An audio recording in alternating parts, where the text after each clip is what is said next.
Bismillah ar-Rahman ar-Rahim, wassalatu wassalamu ala nabiyyina Muhammad wa ala alihi wa ashabihi ajma'in, amma ba'd. We left off at the three levels of the station of adab, of manners. Abu Ismail rahimahullah ta'ala says, وَهُوَ عَلَى ثَلَاثِ دَرَجَاتٍ الدَّرَجَةُ الْأُولَى مَنْعُ الْخَوْفِ. The first level of the station of good manners is to prevent fear. Now, you might be questioning, well, we're told to fear Allah subhanahu wa ta'ala. So what's the deal here? Well, let's see what he says. مَنْعُ الْخَوْفِ أَلَّا يَتَعَدَّى إِلَى الْيَأْسِ is preventing fear from reaching a level of disparity.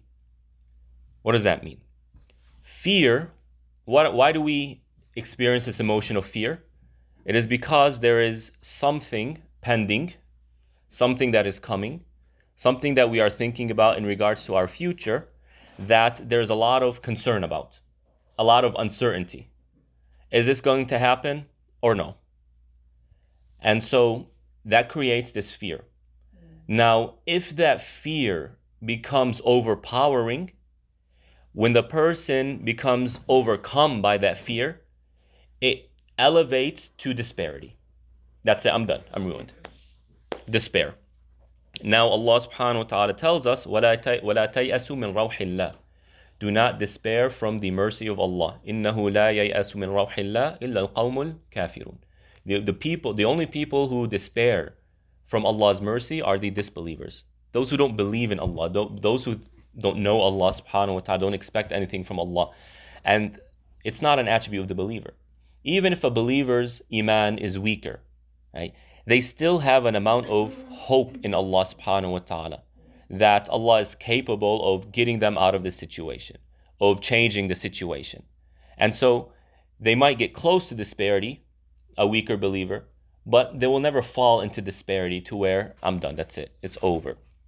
And so part of adab, part of manners, is having those characteristics, those behaviors that prevent fear from reaching that level of disparity. So we know as believers that we must act. We want something, we have to act upon it. We have to act and work towards it. Someone who sits in the masjid and says, oh Allah, provide me, and there's all day and night sitting in the masjid saying, oh Allah, provide me, we know that that is sinful. Why? Because make dua, then get off your lazy butt and go and work, and Allah is going to provide you. So, when a person, we are required to act upon it. And so part of preventing disparity is understanding that this working towards what we want, working towards solutions and resolutions, is an obligation upon us. And the fact that when we work towards these things, we're actually doing, that in of itself is a type of manners with Allah, in a sense that we no longer despair, right? So in other words, what's that? Somebody wants to get in. I got them in. Oh. Right. Thank you. I got them in. So does that make sense? Allah created the universe in a certain way. And we understand the universe through the field of science. Science means there's a particular way of understanding, assessing, analyzing, experimenting, studying this world. And it all goes around the notion of causes and effects. Things don't just happen randomly. Rather, they happen based or according to a system. And so science is about studying a particular system within a particular facet of our natural existence. Okay? So we as Muslims acknowledge that Allah created the universe that way. And He created that way for a wisdom, for many wisdoms. And we are responsible, and it is part of adab with Allah to function according to that. That is adab with Allah subhanahu wa ta'ala. And so someone who wants to or thinks that they are exempt from the system is essentially saying that, Allah is treating me differently, better, or kind of uniquely in comparison to the rest of creation, and that is a form of tazkiyah of the self, form of purifying the self, and that is not adab with Allah subhanahu wa ta'ala. Or it is denying or rejecting Allah's wisdom in the way He created things, saying, no, this is the better way of doing it. when Allah is saying this is the way it's supposed to be done. And so what man' al-khawf means, preventing fear, means in the context, specifically the context of adab, is that we do what Allah has told us to do, right? And that in of itself is a form of adab. And that in itself prevents us from falling into disparity. Disparity is when we say, okay, that's it, I'm done. I have submitted. And in the world of psychology, there's an experiment that analyzes or assesses helplessness. And they take a dog and they put a dog between, so there's like a platform here and another platform here, and between them is a wall that the dog can jump over, but nonetheless a wall. So the dog would stand on one platform and the experimenter would shock the dog, cause a shock, electric current to go through that platform. The dog is agitated. What does the dog do? Jumps to the other one. When he jumps to the other one, there's another, it also shocks. So it shocks the dog. What is the dog going to do? Jump over again. And the dog keeps jumping over until it learns that it's helpless. And then what does it do? It just sits. Well, I'm shocked here, I'm shocked here. What should I do? Nothing. There's nothing I can do, so they don't do anything. Does that make sense? You see how why this is part of adab? A believer never stops doing something. Because as soon as we stop, we despair in Allah subhanahu wa ta'ala. Right? No matter how difficult or how helpless the scenario, the situation might be. And the companions are just a beautiful example of that. When they felt that, there's nothing. What can I do now? They still did. They still acted. They still pursued.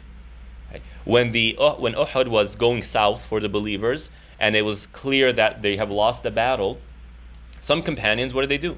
They just sat down and said, the rumor spread that the Prophet ﷺ was killed. Some just sat down, like, okay, what do I do now?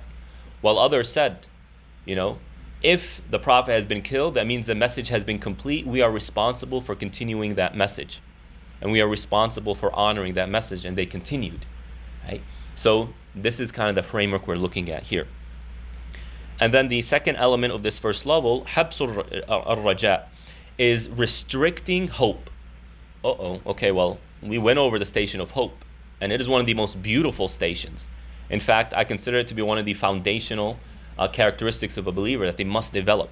And so we're restricting hope. Again, it's going to be similar to what we were just talking about now. It's restricting hope from entering or manifesting in a way that's actually contradictory to our iman, that's harmful to our iman. What is it? أن يخرج إلى الأمن. When hope takes us to the level of where we feel safe and secure, I'm okay. Right? And so someone might think, Allah Ghafur Rahim, He says it all throughout the Quran, that's it, I don't need to do anything. I have so much hope in Allah subhanahu wa ta'ala to the extent that I don't think I need to pray. There are people who think this way. And this is obviously a false or an incorrect manifestation of this concept of hope. And so similar to preventing fear, restricting hope means, in this context, that it is part of manners. That as we aspire in Allah, as we have this immense amount of hope in Allah, that hope doesn't restrict us from doing what we're supposed to do. I am so hopeful that Allah is going to get me into paradise. I know that it is purely Allah's mercy that gets me or gets anyone into paradise. The very known hadith that the Prophet ﷺ says, no one enters paradise by their actions. He said, Ya Rasulullah, not even you? And the Prophet ﷺ said, not even me. I will only enter paradise if Allah showers me with His mercy. Right? So we have this hope, this immense, intense amount of hope that Allah will allow us to enter paradise, that Allah forgives our sins. It's based on hope. But at the same time, what does Allah say? You want forgiveness? Well, you got to do certain things. You want to get to paradise? Well, you got to do certain things. And so we restrict our hope in a sense that our hope in Allah doesn't stop us from acting upon what we need to do. And if we remember how Ibn Qayyim rahmatullah alayhi distinguished between raja and tamanni, hope and wishful thinking. Wishful thinking is reprimanded in the Quran. It's portrayed negatively. Right? Whereas raja is portrayed positively. And raja indicates that the person is acting upon what they are hopeful for. وَضَبْطُ السُّرُورِ أَنْ يُضَاهِئَ الْجُرْأَةِ. And managing our joy and our happiness to where it does not compare or does not become similar to audacity, right? Boldness. You see these young ones, and sometimes even the older, more experienced folks, when they have an amount of happiness, they are more likely to do something that is incorrect, that is illegal. So I remember all the weddings that we would have. My cousin gets married, and we have the whole line of cars beeping to the wedding hall and whatnot. And sometimes what happens is the family of the bride or the groom, they're so happy, they're recording, and they're putting themselves outside the car, and they would stop traffic illegally and whatnot. Their happiness is causing them to behave in a way that is inappropriate, right? Now, that's just an example. I'm not saying that's just an example. Now, compare that to doing something haram. You find that happening in events of immense happiness, etc. When I was in Jordan, I went to my wife's graduation, and it truly was a shock. It was an absolute shock. Here, graduation is what? You have the graduation music, right? That is pretty much universal throughout this country, and the dean of the dean of the school, or the president of the school, and some guest speaker comes. They talk, maybe the valedictorian, a total maybe 40 minutes of talking and whatnot, and the name calling. It's very calm, very peaceful. It seems like that's kind of the moment. Went to my wife's graduation in Jordan. They started putting on wedding music, and everyone's dancing and doing things, and you see people behaving in a very strange way. That is how it is. That's a culture over there, right? They just want to dance. And even the graduates got up on stage and they're starting to dance, and sometimes the guys are dancing with the girls, and the happiness is causing them to do things that are haram or just inappropriate. So we must manage our happiness to where it doesn't become a type of audacity. And this happens. So happiness is a double-sided blade. You can use it for good, or you can use it to harm yourself and other people. I was thinking maybe you're married. They found out I'm married, yeah. I guess so. So it's very important to understand this. Know that we fear Allah, but that fear has certain restrictions, has a certain philosophy. The same thing with hope, the same thing with happiness. الدرجة الثانية, the second level, الخروج عن الخوف إلى ميدان القبض والصعود من الرجاء إلى ميدان البسط ثم الترقي من السرور إلى ميدان المشاهدة. So this station is about elevating from the first level to the second level. And so it mentions the three elements that we just spoke about: hope, fear, and happiness or joy. It talks about this. And what it's doing now in the second level is taking it from this kind of practical application of these things to where it becomes more theological, a theological application of these three things. And essentially, how that works is as follows. We said we prevent fear from causing us to enter in disparity, meaning we continue to act and not let our fear prevent us from acting and doing what we are supposed to do. We elevate that to where it enters us into this concept of qabd. Now, I think we spoke about qabd, right? We spoke about qabd and bast and whatnot. Okay, so no need for me to go into much detail here. So we start the first level, khawf, in a practical sense. Fear in a practical sense. How do we engage it in terms of our behavior? Now we're elevating it to where, how do we perceive khawf in terms of our relationship with Allah? How Allah is interjecting with my life and my reality. And that fear, when we feel fear, how does it make us feel? We feel confined, right? When someone feels fear, they just want to lock themselves in the room, shut that door, lock it, and I turn off my phone. I don't want to talk to anyone. I'm just in this state where I feel confined. And now the second level is saying that, well, understand that feeling of confinement, that qabd, is coming from Allah subhanahu wa ta'ala. It's coming from Allah subhanahu wa ta'ala. And raja, when you feel this hope, how do you feel?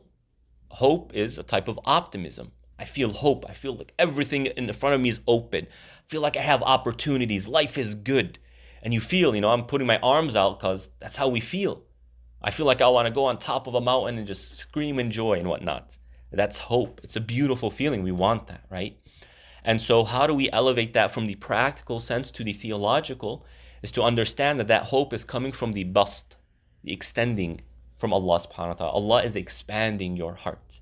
He is giving you that extra feeling, that extra room that you are feeling. To understand that that is from Allah subhanahu wa ta'ala. And then when it comes to joy, elevating that joy from that practical sense to that theological, meaning maidan al-mushahada. This grounds, this platform of observing Allah subhanahu wa ta'ala.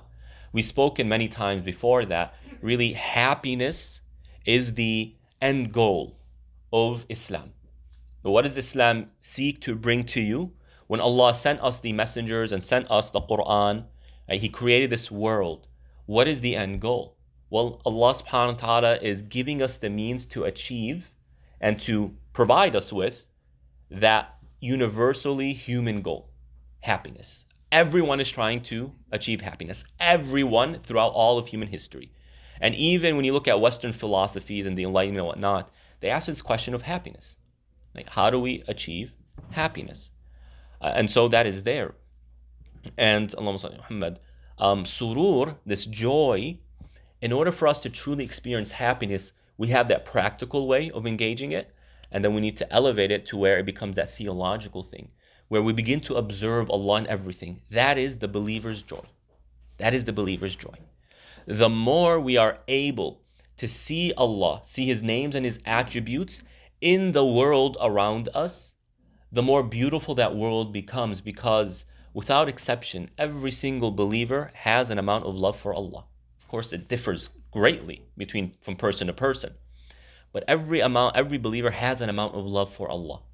Every believer has a good opinion of Allah, even though it might not fully manifest itself, or it's very limited, or sometimes when negative things happen, it overpowers that love or that good opinion of Allah subhanahu wa ta'ala. But you've seen this, and when you talk to believers, no one has a negative opinion of Allah subhanahu wa ta'ala, but rather they all have this positive opinion. Where do differences come in terms of, I think that this is not right, and Allah is all good, this is not right, therefore, there's something wrong here, and we need to change it. Does that make sense? So when it comes to, for example, the role of women in Islamic societies, in Islamic history, wait a minute, what's wrong with women being leaders? What's wrong with them being scholars, being muftis? What is that?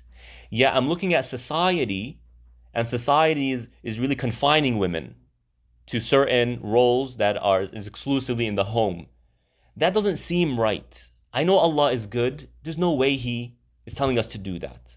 Therefore, this is wrong, not Allah subhanahu wa ta'ala. This is kind of the mentality that Muslims function by, right? Of course, in some cases, you have people who reject Islam, etc., but those who retain their faith have this amount. And so the more we are able to see Allah authentically in the world around us through His names and His attributes, the more happiness that provides us. Why? Because it reassures us. The question so many people have, they say, why did Allah say this? Why didn't Allah say that? I made dua, why didn't Allah answer me? When you really try and dissect, where is all that coming from? Each person has a thirst, believer or not. They have a longing, they have a thirst to actually see Allah in their lives. And if they don't know how to, then they begin to ask these very, very kind of deep questions. Well, does Allah exist? Or maybe Islam isn't the truth. Maybe I'm wrong.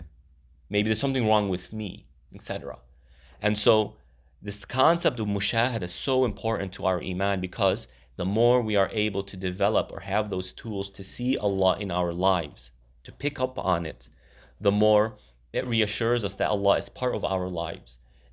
And the more we feel that, the more safety and security it brings us, the more hope and fear it brings us, and thus the more joy and happiness it brings us. So that's the idea of this second level. How do we elevate these these forms of behavior to where it's more than just practicality, but rather it reinforces a type of theology. And this is something I tried doing in my last Ramadan series, A Beautiful Heart. Not just looking at these characteristics in terms of how do we apply them. Many people talk about these things. What are good manners? How do we do this? The ahadith that say do this, do that. That's good. But if we want to really deepen that to where it becomes rooted in our hearts, it becomes a khuluq of ours, a characteristic of ours, instead of just being a manner that we do when the opportunity comes. We need to elevate that to where it becomes part of our theology. We see Allah subhanahu wa ta'ala in the way we behave. The way we behave is fueled by our belief in Allah subhanahu wa ta'ala, and not simply just doing virtuous behaviors. That is good, right? But if we can spice that up by adding these theological elements, now we are living by it. It is part and parcel of us. It is who we are. And it helps me better understand who Allah is, better understand my relationship with Allah, and better understand how Allah is part of my life. That's so important and that's so beautiful. And that's why those who can do that really develop a beautiful heart. Because it's not just behaviors. The heart is affected by these concepts and what the person is doing. And then the third level, الدرجة الثالثة معرفة الأدب, is understanding and knowing manners. ثم الفناء عن التأدب بتأديب الحق. And then transcending the concept of behaving with manners to understanding that you are being disciplined by the truth, meaning by Allah subhanahu wa ta'ala. ثم الخلاص من شهود أعباء الأدب. And then doing away, ridding yourself of the burdens of acting upon manners. Okay, so what is meant here?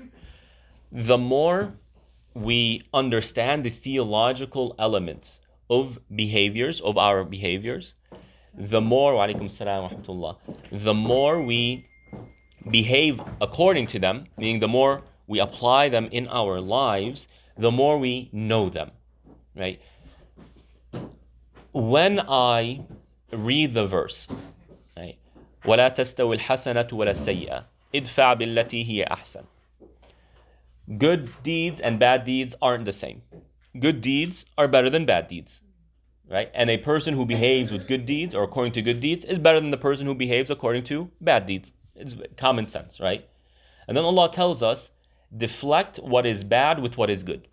Someone comes and says, mocks you, criticizes you, oh, you look funny, you smell funny, some of the racist behaviors we might come across. How do we respond to that? If you respond with similar behavior, right, you make fun of that person, that is your right. وَجَزَاءُ سَيِّئَةٍ سَيِّئَةٌ مِثْلُهَا. The response to an evil or to a wrong is to do the person kind of the same thing, to reply to that person. Right? That is your right. And some people, they can't do it except that way. They just have this type of personality where I'm not going to let someone step on me. Right? But Allah then says in this verse, deflect it with that which is good. Someone is rude to you, be kind to them. Someone is inappropriate towards you, be good towards them. Now, from a kind of an abstract understanding of this, okay, well, that doesn't seem too interesting. That doesn't seem like the thing I want to do. I want to protect myself, etc. And then Allah, in the next part of the verse, says what? فَإِذَا الَّذِي بَيْنَكَ وَبَيْنَهُ عَدَاوَةٌ كَأَنَّهُ وَلِيٌّ حَمِيمٌ. That when you act this way, this person who was acting animously towards you, who was previously your enemy, becomes a good friend of yours. Meaning when you respond in good, most people are kind of taken back by that. Whoa, what am I doing? This person isn't normal, right? They're acting in a prophetic manner. We know the prophets behave this way. And so the person might respond, positively to that. And so when we apply this, that is a level of understanding, of knowing behaviors. But when we see the fruits of our manners, that elevates it. Okay, I understand now why Allah tells us to behave. They say, I've seen it with my own eyes. I've seen the fruits of these things. And it becomes more integrated in our hearts. So knowing manners. And then transcending the concept of manners from where it becomes something that I apply to something where Allah is disciplining me through it. Okay, this is so beautiful. We talk about a hadith, right? Of the Prophet ﷺ encouraging us to do good. Al-ibtisama biwajhi akhik sadaqa. Smiling in the face of your brother or your sister is an act of charity. So I go about smiling in the faces of my beloved Muslim brothers and sisters, right? I am now perceiving this as I am behaving in a certain way that is virtuous, which is true. This third level, what is it saying? Don't see it that way, but rather see it in that when you apply this hadith, Allah is disciplining you to become a better person, you yourself. Right? That is the concept of manners. The Prophet ﷺ says, إِنَّمَا جِئْتُ لِأُتَمِّمْ مَكَارِمَ الْأَخْلَاقِ I have come to perfect good manners. The Prophet ﷺ says, when you marry someone of good manner, of good faith, and good what? Good manners. If they have good faith, but they don't have good manners, it's not ideal. If they have good manners, but they don't have good faith, it's not ideal. You want both. The question is, why are they so intertwined? Why are they so related? Right? It's because manners is about disciplining yourself so that you can be a true servant of Allah. Arrogance is a bad manner. Humility, humbleness is a good manner. You cannot be a servant of Allah when you are arrogant. You have to be humble. And so when we apply good manners, we are disciplining ourselves to where we are preparing ourselves or making room in our hearts to truly be a servant of Allah subhanahu wa ta'ala, to truly submit to Allah, to truly love Allah. That is the concept of manners. It is not just about acting virtuously, but rather obeying Allah in a way where Allah is now disciplining you subhanahu wa ta'ala. This is not always easy. Always smiling in the face of someone is not always easy. If you're happy, of course, it comes naturally. But if you're stressed out, maybe not, it becomes more difficult. Someone is rude to you. We all have a family member, a neighbor, whoever it is, who's just rude to you. They're not a good person. And now I have to smile in their face. Well, it might be difficult. And so we need to kind of understand or ask the question, how can we remove that burden? How can we lessen that burden off our backs? And that is by understanding where this is taking us. It's not about the person.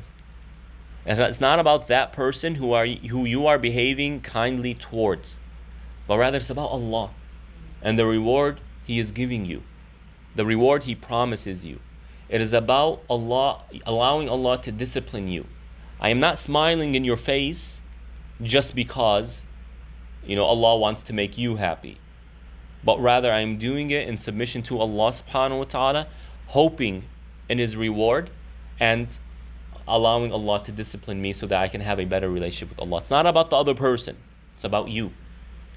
And so the more we can integrate that, to internalize it, the less burdensome this task becomes.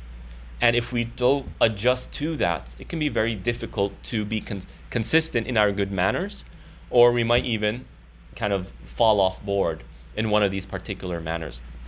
So that is the station of al-adab, and we ask Allah subhanahu wa ta'ala to make us among the people of good manners, Ya Rabbil Alameen. The next station is the station of al-yaqeen, the station of certitude. ومن منازل إياك نعبد وإياك نستعين منزلة اليقين وهو من الإيمان بمنزلة الروح من الجسد. Ibn Qayyim rahmatullah alayhi says that the connection between yaqeen and iman is similar to the connection between the soul and the body. Our soul gives life to our body. If our soul leaves our body becomes lifeless.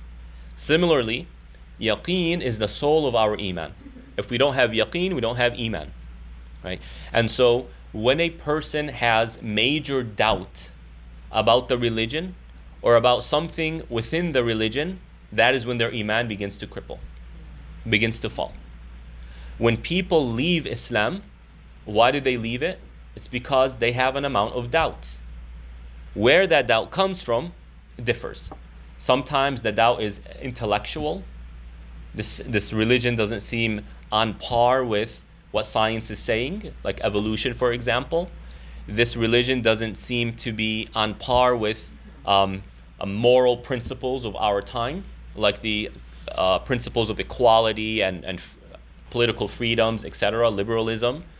But actually, most people, their doubt comes from what they observe in other Muslims, how they behave. Most Muslims, most people who are born into Islam and then leave the faith, do it because of what they see from their aunts and their uncles. Let me just be very clear. Yeah. Their behaviors from their aunts and from their uncles. A woman who grows up with an abusive father and abusive men all over her, who say, Allah told me to do this, bang, bang, Allah says hit them, etc. What do you think this lady is going to do? She's going to leave. Right? This is Islam. This can't be the truth. Now, they're wrong for doing what they do, and she's wrong for not independently researching what Islam says. And assuming that these people are accurately applying the faith. Right? So, there's wrong both, but it's an example of how yaqeen works and why it's the soul of our iman. وَبِهِ تَفَاضَلَ الْعَارِفُونَ. This is where people differ in terms of their levels of iman. The more yaqeen a person has, the stronger their iman is going to be. And just to be clear, a person might have a lot of yaqeen in one part of the faith, but less yaqeen in another part of the faith. So for example, someone might have a lot of yaqeen that the Quran is the word of Allah. But when it comes to tawakkul on Allah, they still need to improve. When it comes to belief in the afterlife, they have a lot of yaqeen. But when it comes to the importance of applying the faith as it is, they might have weaker yaqeen. Right? So people will say, just be a good person and that's enough to get you into paradise. They believe in an afterlife, obviously. They have yaqeen that there's a paradise and that you have to act in a certain way, but they see like, these rituals and this spiritual side of the religion, don't worry about it too much. They have a weakness in yaqeen, and that is effective. وَفِيهِ تَنَافَسَ الْمُتَنَافِسُونَ. And this is where the believers compete with one another, the strong believers. How can I further improve my yaqeen? And Allah subhanahu wa ta'ala mentions that when patience and yaqeen are combined, that it brings to life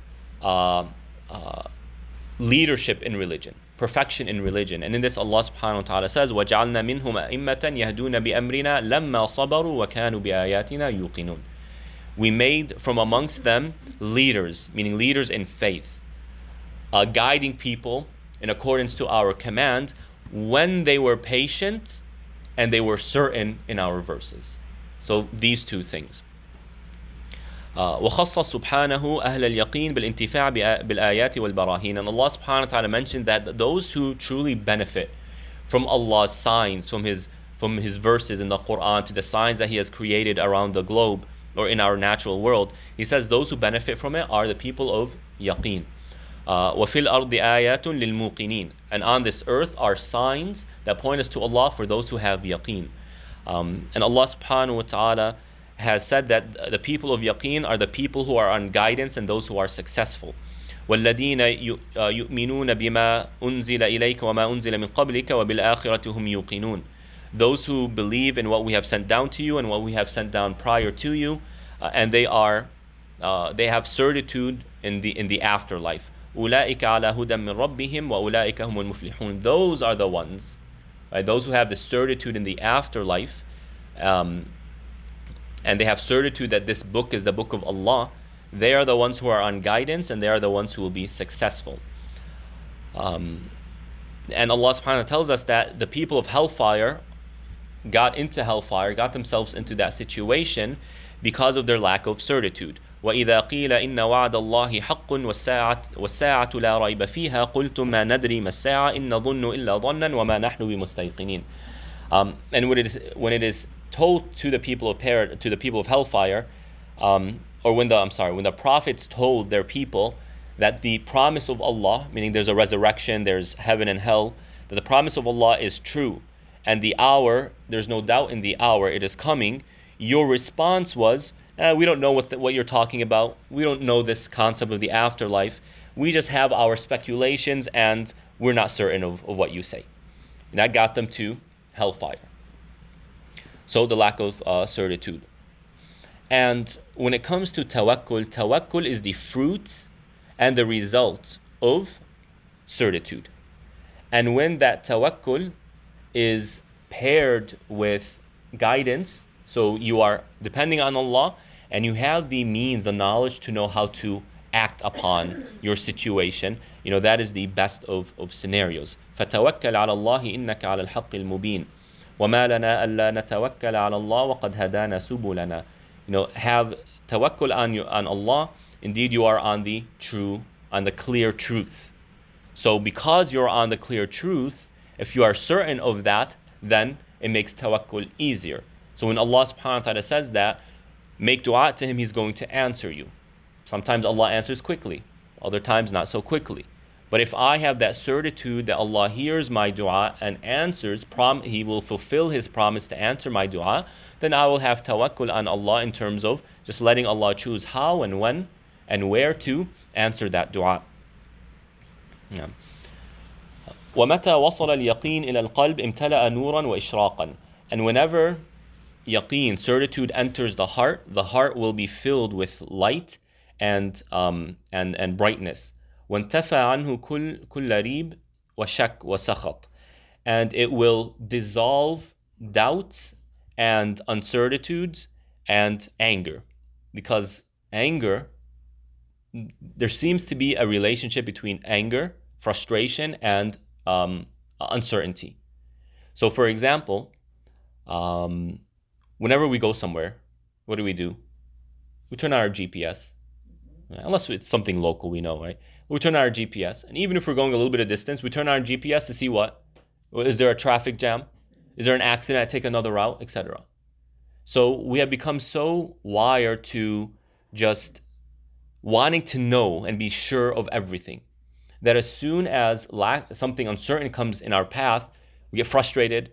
How do I handle it? I don't know. Oh my God, etc. We have this negative reaction. And so when yaqeen enters our heart, it helps dissolve those frustrations. Waham wa gham. And also uncertitude brings an amount of worry and sorrow. Am I going to succeed here? Am I going to be okay? It creates stress, it creates anxiety. فَامْتَلَأَ مَحَبَّةً لِلَّهِ. And whenever we have this light in our heart, the light of certitude, and it dissolves these negative things, these negative emotions, that is when our heart will become filled with love of Allah subhanahu wa ta'ala. وَخَوْفًا مِنْهُ وَرِضَى بِهِ. And fear of Allah, as well as being pleased with Allah. وَشُكْرًا لَهُ وَتَوَكُّلًا عَلَيْهِ. And gratitude to Allah subhanahu wa ta'ala and dependence on Allah. وَإِنَابَةً إِلَيْهِ. And this yearning to always go back to Allah subhanahu wa ta'ala.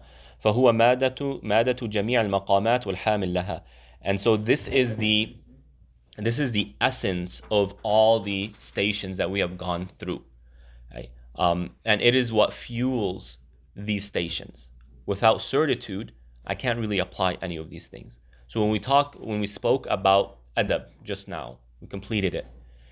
We were mentioning at the end that in order for us to maintain and be consistent in our good manners, we have to think about the reward that comes about from it. And that requires us to be certain that Allah is actually going to fulfill His promise. That Allah has actually said this, that there is virtue in this behavior, or the Prophet ﷺ. If I don't have that certitude, then what? It goes away. Well, let's take a simple example. Sleeping on your right side. We know that it's a sunnah. If someone says, well, I don't remember reading a hadith in this regard, and so I'm not sure, is that just something people were saying, or it's built off of or taken from a weaker hadith, or just something cultural that made its way into our cultures, right? If you start thinking that way, what are you likely going to do? You're going to stop sleeping on your right hand side. You're going to sleep on your left and on your back, etc. Not say that any of these is haram, but I'm just giving you an example here. When we lack the certitude in something, we begin to question it, and it dissolves our applying of it. We stop applying it. And so that's just one example. Same thing with shukr, gratitude. Well, if I'm not sure that this is from Allah subhanahu wa ta'ala, well, why would I thank Him? And so those who look at the universe as though the universe is neutral, when it rains, it just rained. That's it. It didn't rain for a reason. It just rained because that's the way causes and effects work. And so why would I thank Allah for rain if it just rained for no reason? Does that make sense? For the believer, it's not neutral. When it rains, it's because Allah is giving us something. When it doesn't rain, it's because Allah is withholding it from us. Right? So that's how it's integrated into all of these stations. And scholars differed. Is yaqeen kasbi, meaning it is something that is built and earned, and you can actively and practically develop your yaqeen? Or is it mawhibi, meaning is it something that is given to you? Meaning whatever you do, you cannot bring about that yaqeen, but rather it comes from Allah. And so the only way you can develop that yaqeen is by asking Allah for it. And the truth of the matter is, it's both.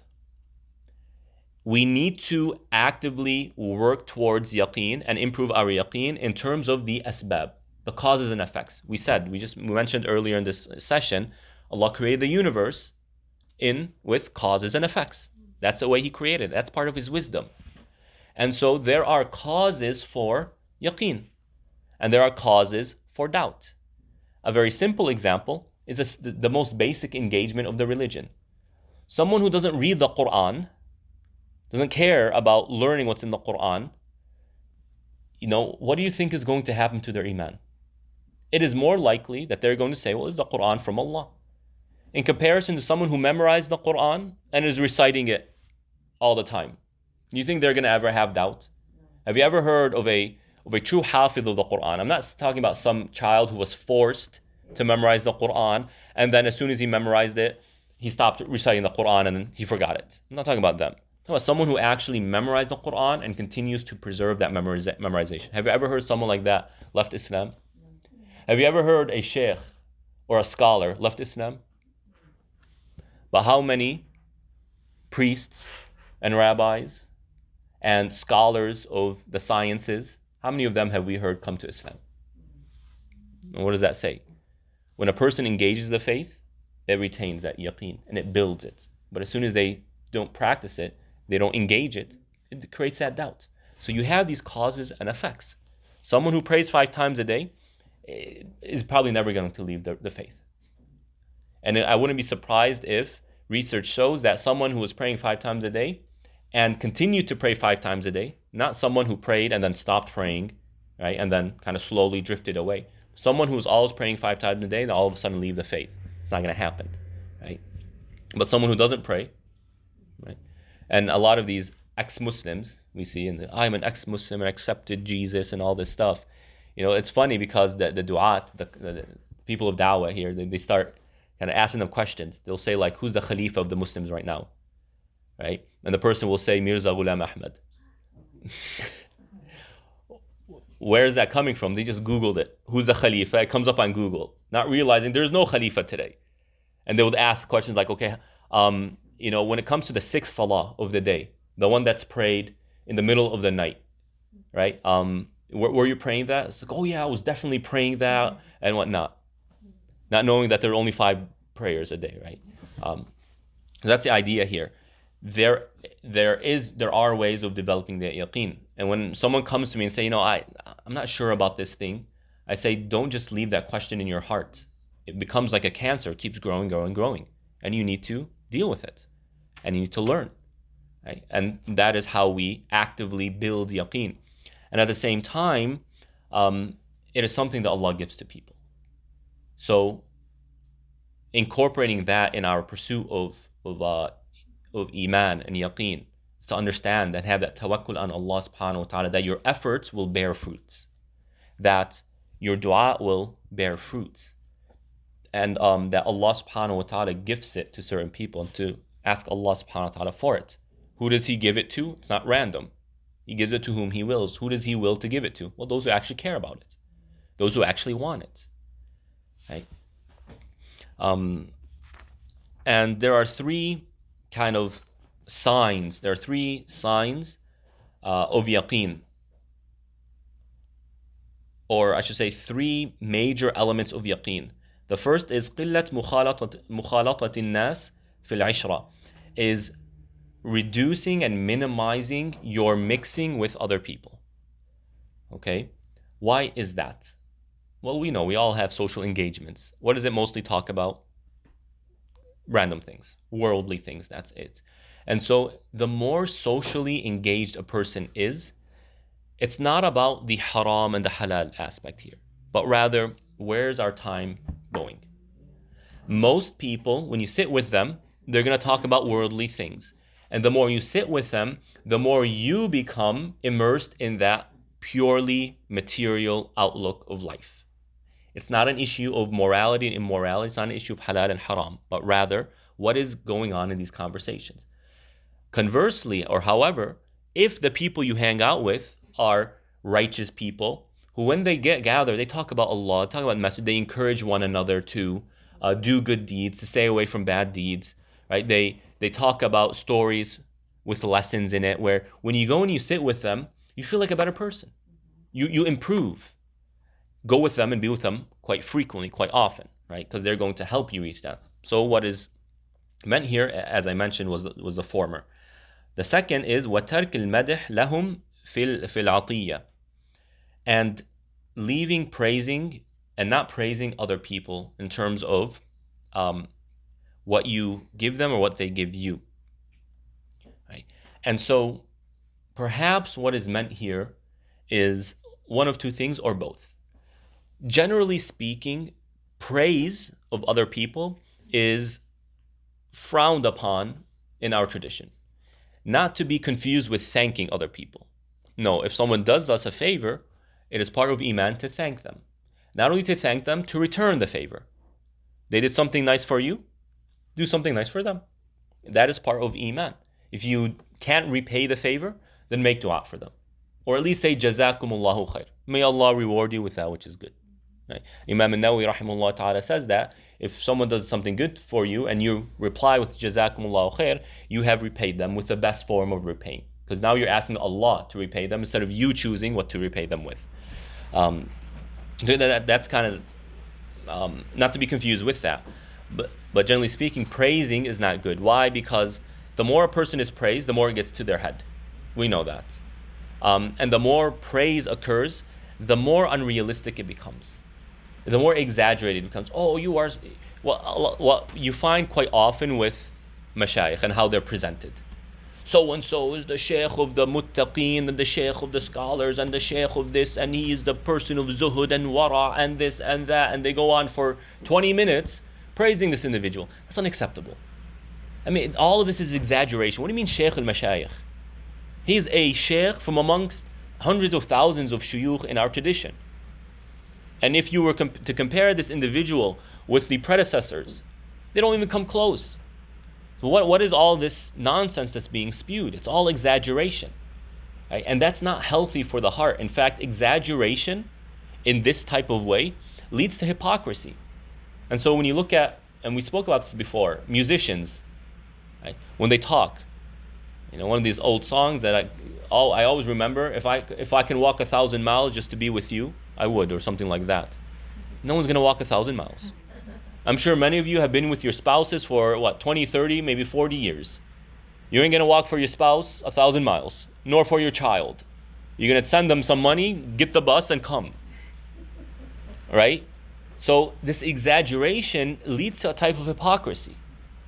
Right? Oh, I love you so much, and there's nothing like you, and I cannot love someone besides you, and you're my moon, and you're my stars, and I can't live without you. if they're actually honest in that, I can't live without you, and they commit suicide if they lose a person, we see how that's very, very problematic. So that's maybe one way that this praising is negative in one of these two sense.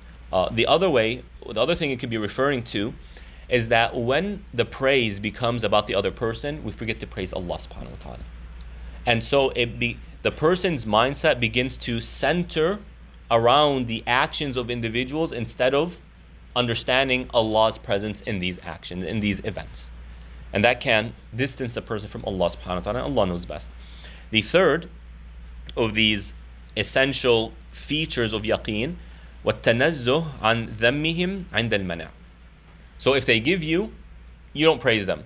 You thank them, not to be confused with thanking, but you don't praise them. Thank you. Jazakallahu khair. The third one is, if they don't give you, you don't reprimand them.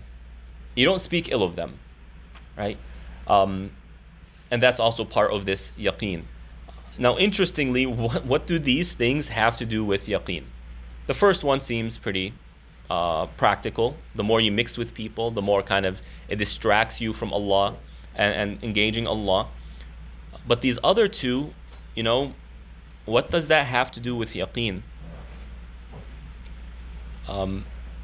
Perhaps it's about this praising and reprimanding is done by a person to another person when their understanding and their perception of events and realities is centered around human beings instead of Allah subhanahu wa ta'ala.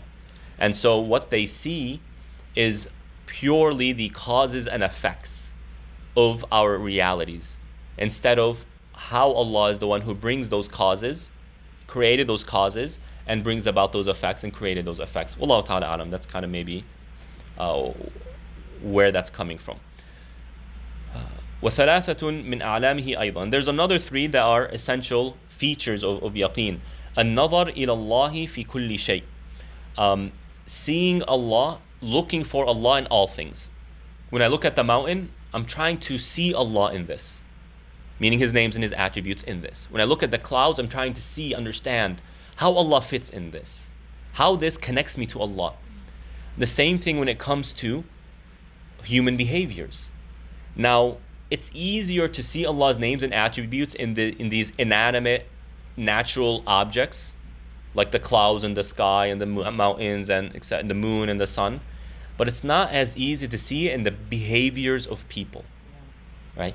And so if we can do that in both the realms of nature and human behaviors, if we can see how Allah is part of all of that, now I have transformed the entirety of the universe into that which reminds me of Allah. How is such a person not going to have yaqeen?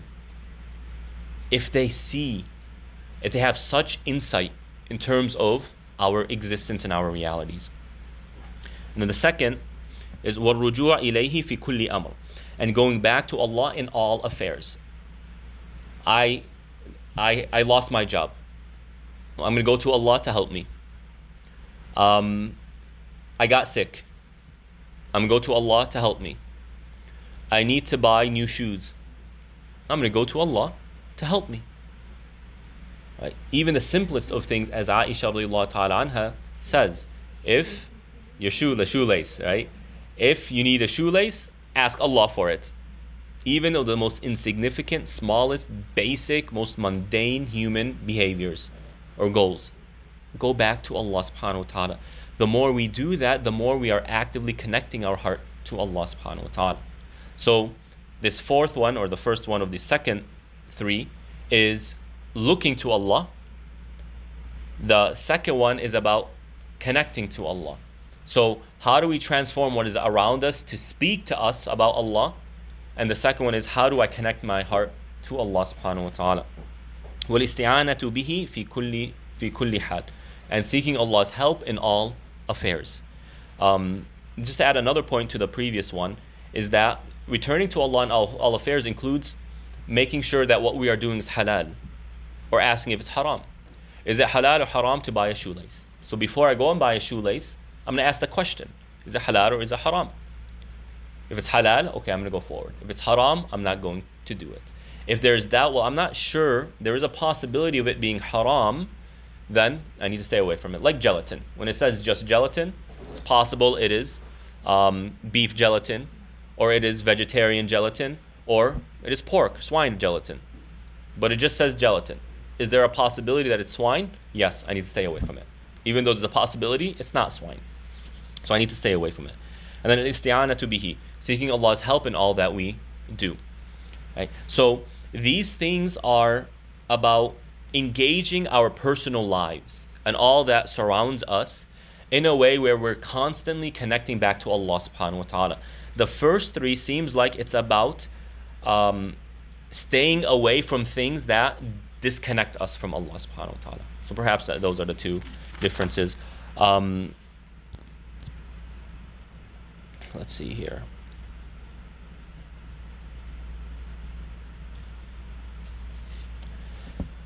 And then we have, let's see, a few definitions in terms of, or one definition. Where are we going here?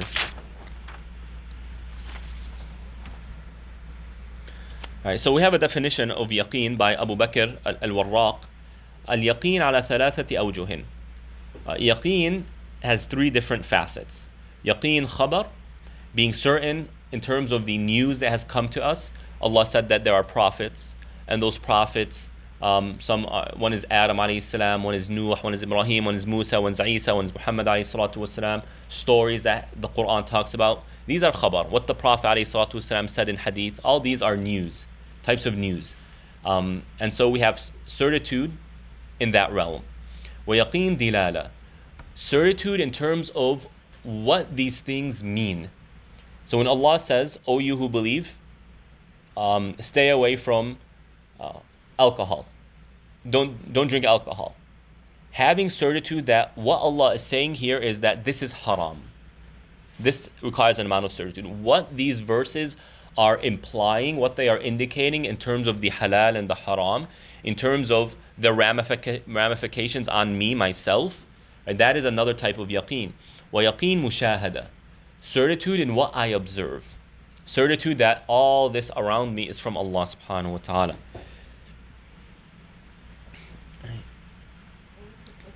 The first one was yaqeen al-khabar. Yaqeen in the news. Information that has come to us from Quran and Hadith. Wallahu ta'ala alam. Let's go ahead and stop here. We will continue this station next time بإذن الله تعالى. وصلى الله على نبينا محمد وعلى آله وأصحابه أجمعين. والسلام عليكم ورحمة الله.